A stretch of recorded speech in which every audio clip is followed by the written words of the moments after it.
Assalamu alaikum wa rahmatullah everyone, and welcome to my first lesson.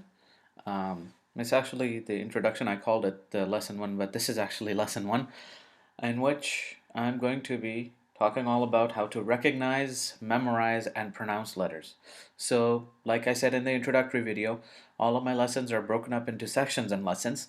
So this is section 1, which is going to be all about letters, and this is the first lesson in the section 1, which is going to be how to recognize, memorize, and pronounce letters. So let's get started. First on the agenda, we are going to talk about the section introduction and what this section is going to be about. Then I'm going to give you a quick lesson introduction. And then we're going to go into warm-ups. The warm-ups, the video is a separate video that I've provided in my channel. So please go watch the warm-up video when we get to it.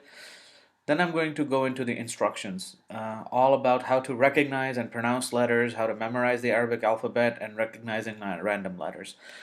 In this lesson, I'm not going to place much emphasis on pronouncing letters. I'm going to dedicate an entire separate separate lesson on how to pronounce letters. But this one, I'm going to place more emphasis on memorizing the alphabet, the Arabic alphabet, and recognizing the letters. But not much emphasis is going to be placed on pronouncing. But pronouncing is very important, so keep that in mind, and I'll go over why that's important in this lesson as well. Then we're going to finish with the exercise and recitation, and finally there is going to be a self-test. I'm going to provide a link to the self-test in the video description and how the self-test is going to be conducted. And throughout the video, whenever I specify a section or a part of the lesson as being included in the self-test or included as part of extra credit of the self-test, please take a note that that's going to be in the self-test. So let's move on. So the first section we have is going to be all about letters. So how to recognize, memorize, pronounce letters, and not just letters, but also how to recognize letters independently of one another, and how to recognize letters in compound words and other Arabic words and in the Quranic Mus'haf. So this section is all about just the letters of the Arabic alphabet. So as part of the introduction, which is going to be in this particular lesson, I'm going to cover how to recognize letters and a little bit on and basically recognizing and memorizing letters. I'm going to place a little bit of emphasis on pronouncing letters, but I'm going to dedicate an entire different lesson on pronouncing the letters. But in this one, what I want you to do is, whatever you hear, I want you to pronounce it exactly the way that I'm pronouncing it. So that's the section introduction. In this first section, where it's all about letters, and the first lesson, we're going to learn to recognize, memorize, and a little bit of pronunciation of the letters. So before we go any further, just like I said in my introductory video, go ahead, warm up your vocal cords, warm up your lips, warm up your nose, warm up your throat, warm up your chest, warm up your mouth, warm up the parts of the body that you're going to need to learn to recite the Quran. So please go and watch the warm-up video.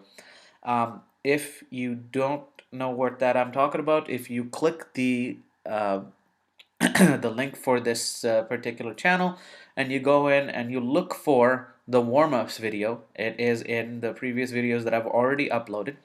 Please go watch the warm-ups video and do not skip that video. It's very important that you learn to warm up and you learn to exercise those parts of your mouth to get ready to exercise, and I'm sorry, not exercise, but to get ready to recite the Quran. Okay, first, now let's get into the meat of today's presentation, which is letters in the Arabic alphabet. There is a total of 28 letters in the Arabic alphabet, in comparison to 26 in the English alphabet, and there are other languages that have more and less letters in their alphabet. But there are 28 letters in total in the Arabic alphabet, and I am going to add, this is going to be part of your self-test. This question is going to be asked, how many letters are there in the Arabic alphabet? You have to memorize and recognize and pronounce all 28 letters. This is going to be in the self-test, but in this lesson self-test, not much emphasis is going to be placed on pronunciation. but there is going to be a lot more emphasis on memorizing and recognizing. If pronunciation isn't perfect, it's okay, but in the next lesson we're going to place a lot more emphasis on pronunciation. But in this lesson, self-test, you must memorize and recognize and at least start to pronounce the Arabic letters. Next, one thing that is a side note that I wanted to definitely mention as part of letters in the Arabic alphabet, that we have to remember that the addition of the dots and the movement marks that we see in the Quran was actually done later in the Islamic history.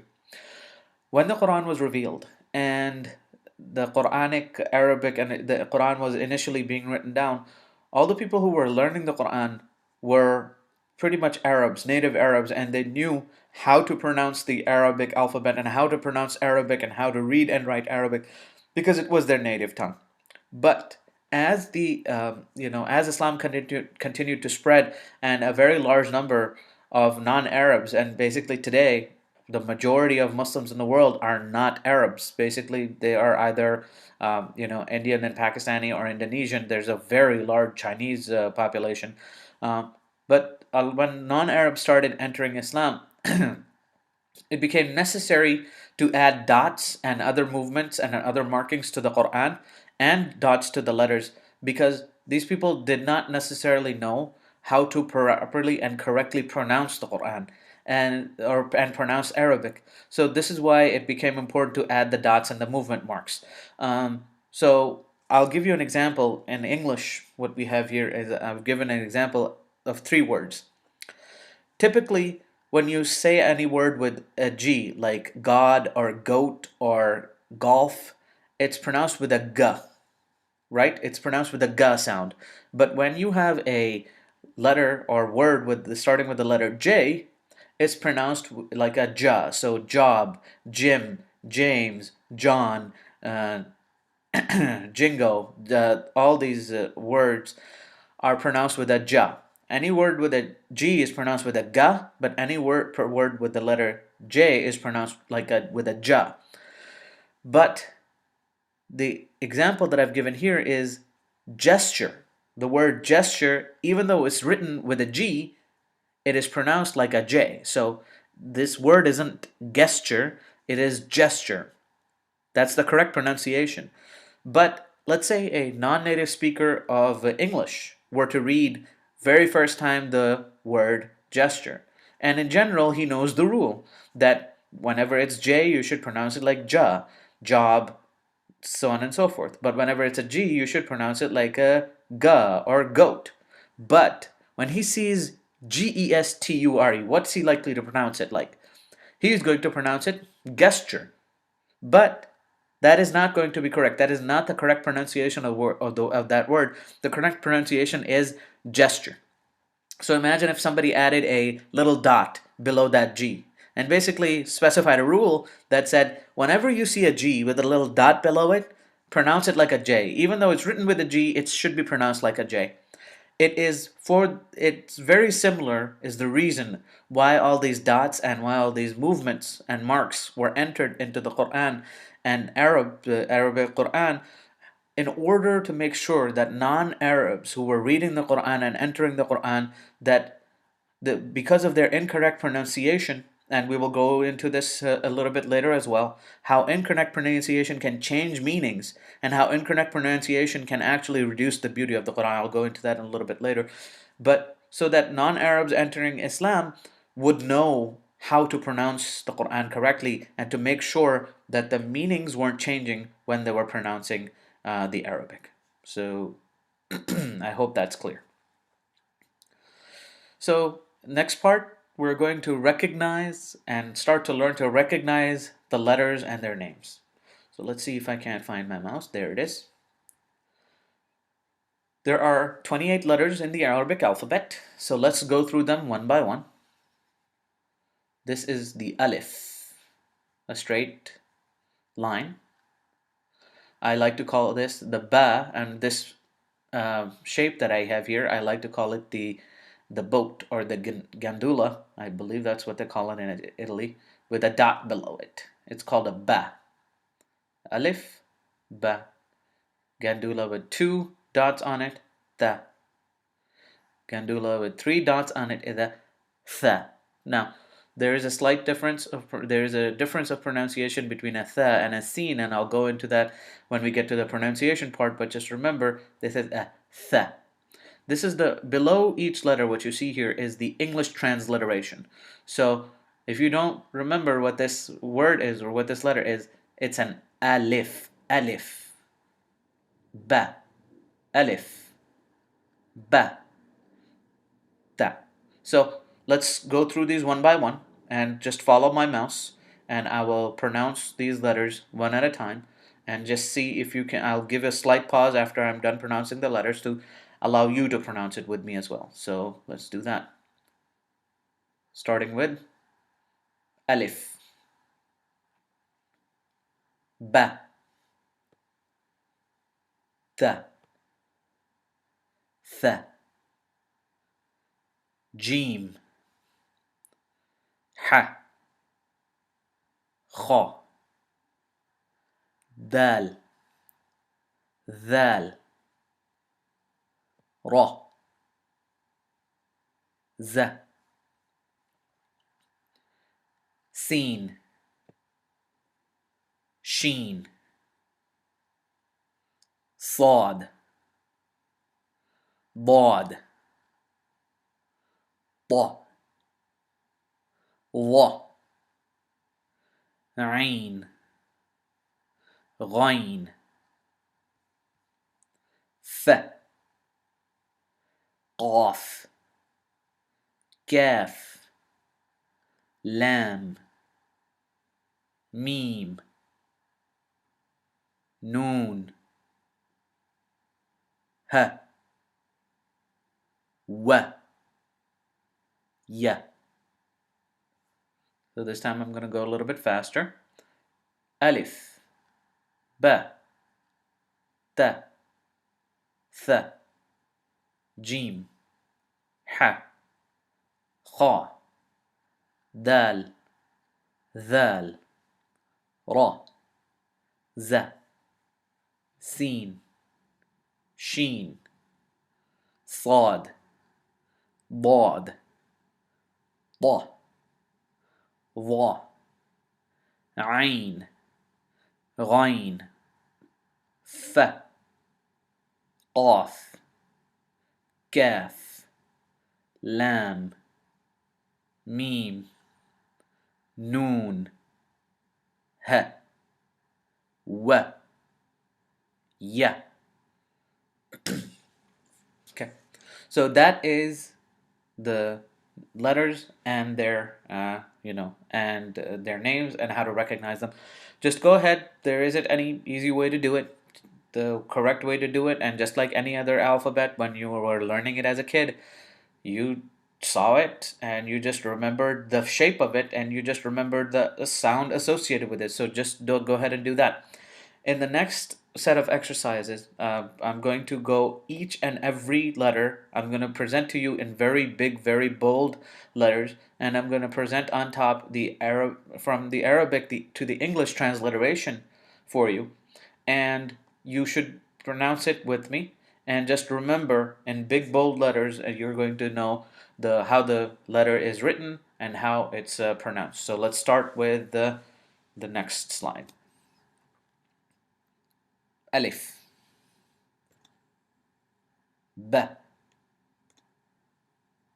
ta, th, jim,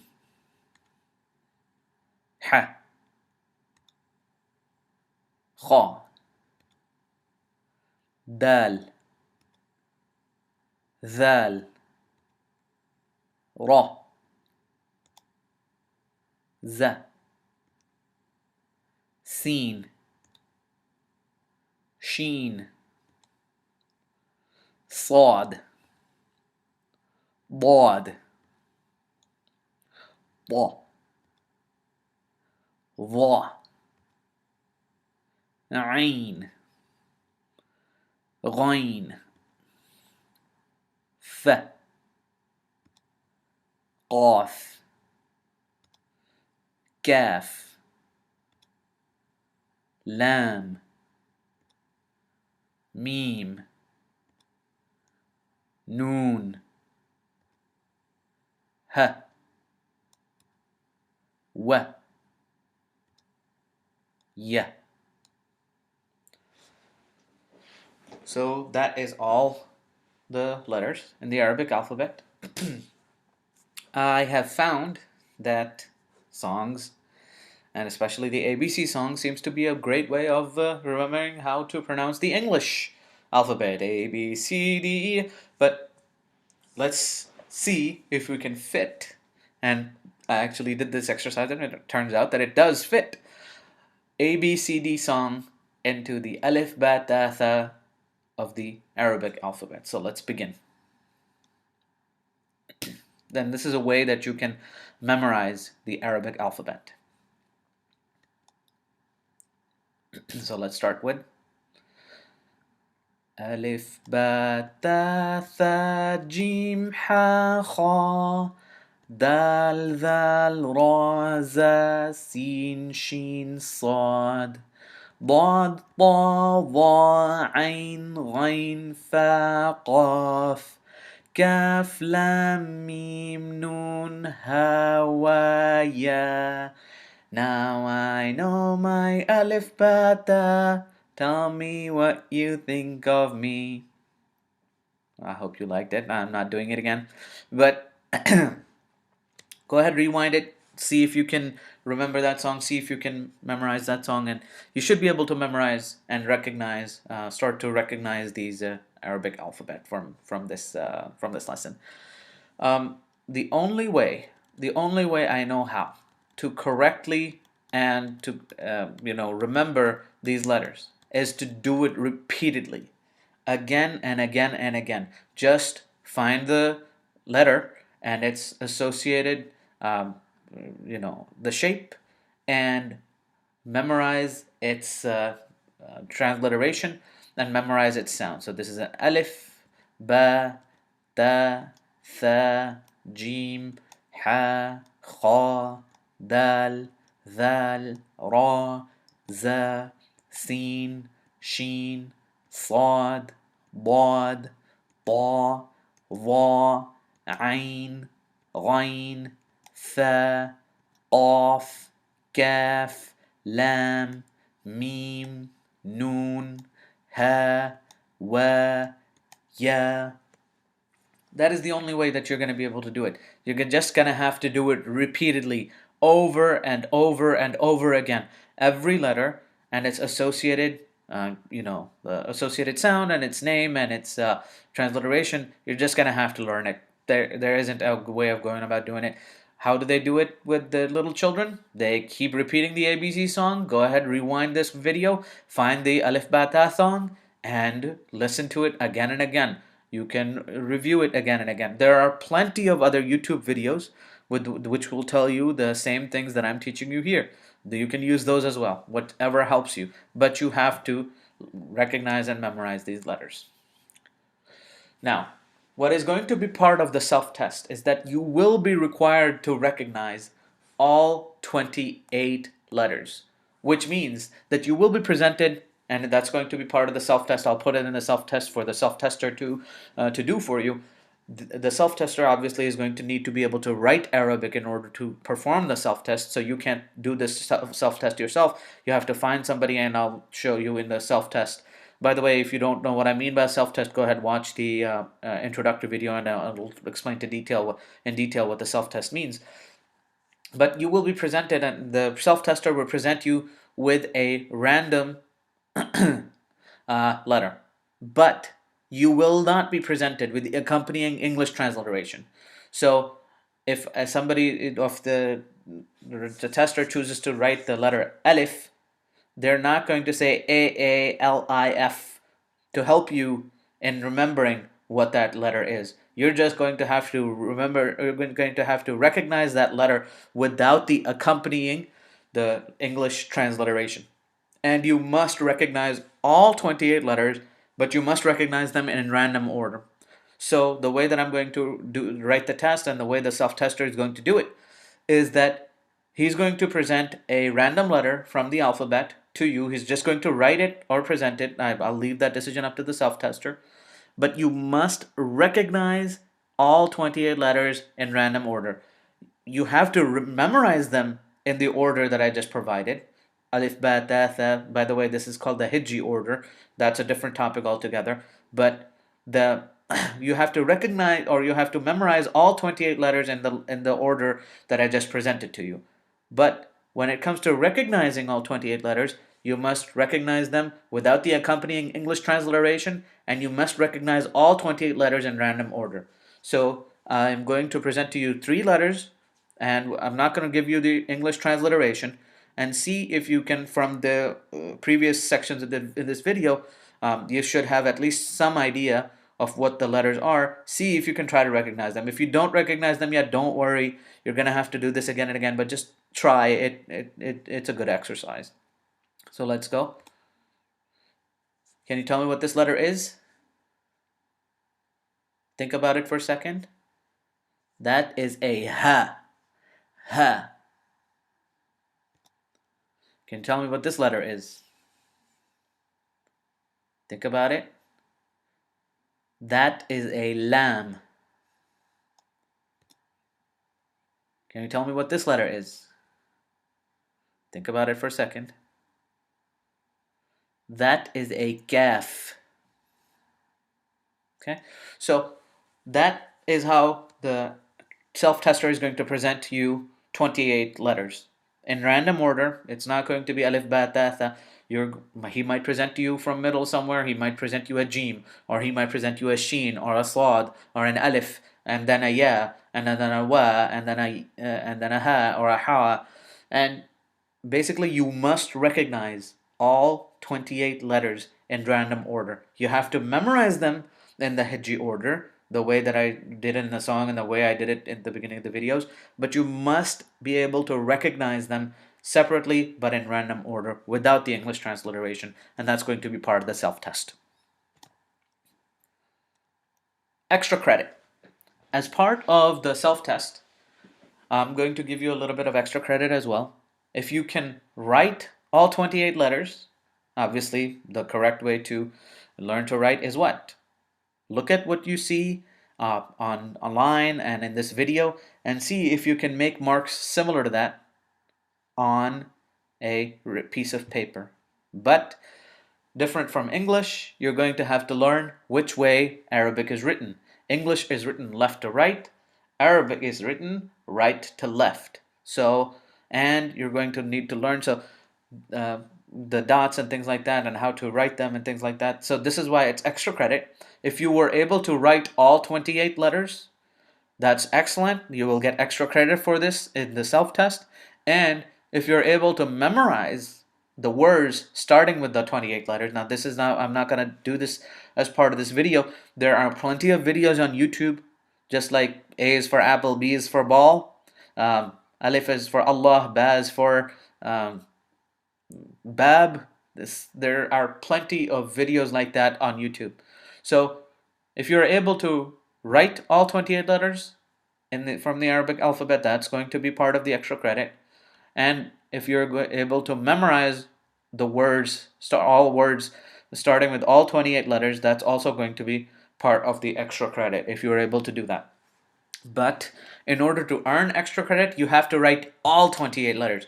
So if you're able to write alif, ba, ta, and you mess up on one of them, sorry, I'm not gonna allow the self-tester to give you the extra credit. You must write all 28 letters to get extra credit. The reason this is extra credit is, remember, we're learning to recite the Quran, not necessarily write. This isn't part of the. This isn't necessarily part of how to. You're not going to learn how to recite these letters, but it will definitely help you memorize if you are able to write these letters. So this is going to be part extra. That's why it's extra credit and not part of the core curriculum.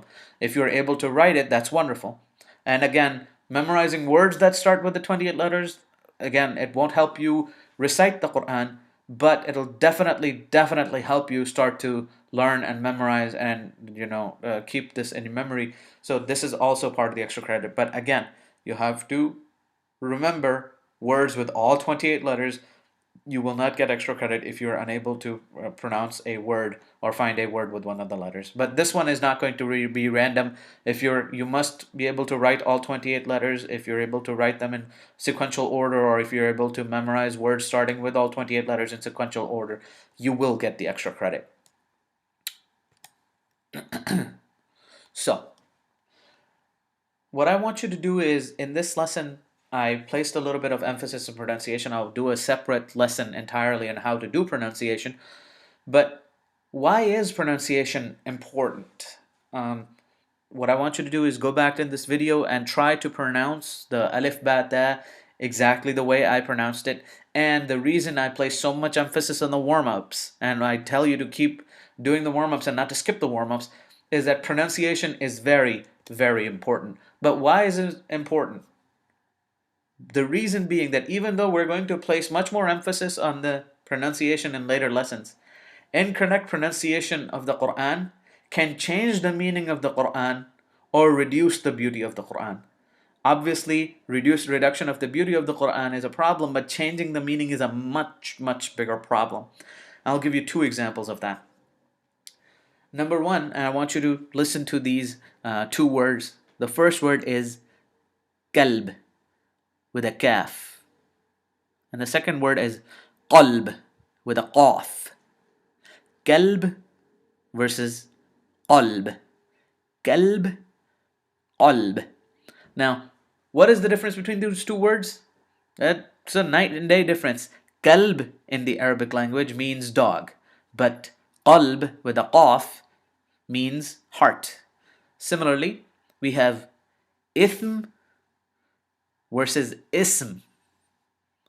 Again, ithm versus ism. Now, what is the difference between the two? One is written with a tha and one is written with a sin. Ithm with a sa, with a tha, sorry, not a sa, tha. Ithm with a tha means sin. Ism with a sin, ism, means name. So ithm means sin, ism means name. So again, big difference between the name of the meaning of the Quran if you start to mispronounce. There was one particular example that I learned recently in which one of the brothers, I don't know if you know Surah Fatiha yet, but I'll give you the example anyway. I was reciting to a sheikh, and one of the brothers came and he started pronouncing from Surah Fatiha. He started pronouncing nasta'een with a ayn. Instead of pronouncing nasta'een with a ayn, he started pronouncing it nastaheen with a ha. So the sheikh would not let him move on from that mistake. He said, you have to correct this mistake. And he explained to us that the reason he is emphasizing that he has to pronounce it with a ayn, he has to correct it to nasta'een, and he cannot continue to say nastaheen, is because nasta'een means to seek assistance or to seek help from, but nastaheen means to insult. So if you're saying iyyaka na'budu wa iyyaka nasta'een, if you say that, then only do you we worship and only from you do we seek assistance. But if you say iyyaka nasta'een with a ha, it becomes only do you we worship and only do you we insult. So the sheikh would not allow this person to move on from that mistake. He said, continue doing it until you get it right. So the meaning can change. But I'll also give you an example of how it can reduce the beauty of the Quran. One thing is for sure, Muslims, non-Muslims, pretty much everybody who reads the Quran agrees, the Quran is very, very beautifully written. But Quran is not poetry. Quran is not poetry, but it is very, very, very beautifully written. Anybody who has a familiarity with classic Arabic will tell you it is unparalleled how beautiful the Quran is. So I will not go into details, but I will give you two examples of English poetry, but actually one of them is not poetry, it's Shakespeare. It's a line from a play, but it's very beautifully written English. But I'll tell you how the meaning can change or the beauty of the entire thing can be ruined if you mispronounce it. So let's do that example. So first is I will pronounce it incorrectly for both of them, and let's see if you can catch the incorrect pronunciations and what that does to the meaning and what that does to the beauty of the lines. So let's get started. These are two very, very famous and very much quoted lines and in poetry and pretty much in the English language. The very, very frequently quoted. Both of these are. The woods are lonely, dark, and dip, but I have promises to keep, and meals to go before I slip, and meals to go before I slip. What happened? I mispronounced lovely. I said lonely. I said dip instead of deep. I said kip instead of keep. I said meals instead of miles. How did it change the meaning and how it ruined the beautiful poetry that you see in front of you? Should be pretty obvious. And it should go as follows. The woods are lovely, dark and deep, but I have promises to keep, and miles to go before I sleep, and miles to go before I sleep. So, if you say it correctly, it's beautiful and it has the correct meaning. But if you say it incorrectly, the woods are lonely. No, that's not lonely. Lovely. That's a totally different word. But the V is kind of like an inverted N, isn't it? If you turn it upside down, that somebody could confuse. Well, you got to know the difference between a V and an N, just like you got to know the difference between all the letters. Dark and dip. No, that's deep. That's not dip. Deep and dip are two different words, and it changes the meaning and it ruins the poetry. But I also have promises to kip. No, that's not kip. That's keep. Why? Because Kip is a name. I have promises to Kip? Who is Kip? No. Promises to keep and miles to go before I sleep, not slip, sleep, so on and so forth. I'll give you a second example by William Shakespeare. Too bad, or not too bad. That is the question. You get it? Now, I pronounced it incorrectly. What happened to the poetry? What happened to the beauty of that line? Totally ruined it, didn't it? The Quran, similarly, if you mispronounce it, it will ruin the beauty of the Quran. The Quran is beautiful, but if you mispronounce it, it starts to reduce the beauty of the Quran. Just like to be or not to be, that is the question. That's the correct way to pronounce it. That maintains the meaning, that maintains the beauty. But if you mispronounce it, that can change the meaning or reduce the beauty. Just like I quoted you two examples from the English language, just like that. The Quran, beautiful Arabic, classic Arabic, beautifully presented. It can ruin the beauty of the Quran if you mispronounce it. So, part of your exercise today is I want you to go find, and again, as part of the introduction, I wanted you to find an Uthmani script Mus'haf, and if you don't know what I mean by that, go ahead, go look at the introductory video. I want you to open the Mus'haf. And I want you to see if you can find and recognize some of the letters that we've learned today, and see if you can find them written independently, and if you can find them written in words. So, what I mean by that is the Quran is, when letters combine to make words, the Arabic language is not written the same as the English language, and we'll talk about that later in the next lesson, which is going to be how letters are combined to make words. But see if you can open the Mus'haf and see if you can recognize letters written independently, and see if you can attempt or at least try to recognize letters written together to form words. This is just a preliminary exercise. You should be able to recognize letters written independently. It's going to be harder for you to recognize letters written in words, but I will go more over that in the next lesson. So conclusion. what have we learned today? We have learned how to, a little bit, how to pronounce the letters in the Arabic language. What you should learn from this lesson is how to A, start to pronounce the letters, B, you must know how to memorize, or you must have the Arabic alphabet, all the letters in the Arabic alphabet memorized, and you must learn, or you must know how to recognize them in written form. So in the next few lessons, I'm going to go into a lot more details about pronunciation of the letters, and then how to recognize letters and words, how to recognize letters in compound words, and how different letters are put together in the Arabic language, and how words are formed by using letters. And I'm going to go into a little bit of detail, and because this is one I had a little bit confusion about personally, so I'm going to go a little bit of detail into the Hamza and what a Hamza means and its characteristics. And then I'm going to go into a slight bit of introduction in the movements. So what is a fatha, what is a dhamma, what is a kasra, all these dhamma, fatha, kasra, shadda, mad, sukun, all these movements, I'm going to introduce you a little bit to the movements, and there's going to be an entire section dedicated to the movements and how to recognize them, how to pronounce them, etc. Just look for that in the next few lessons.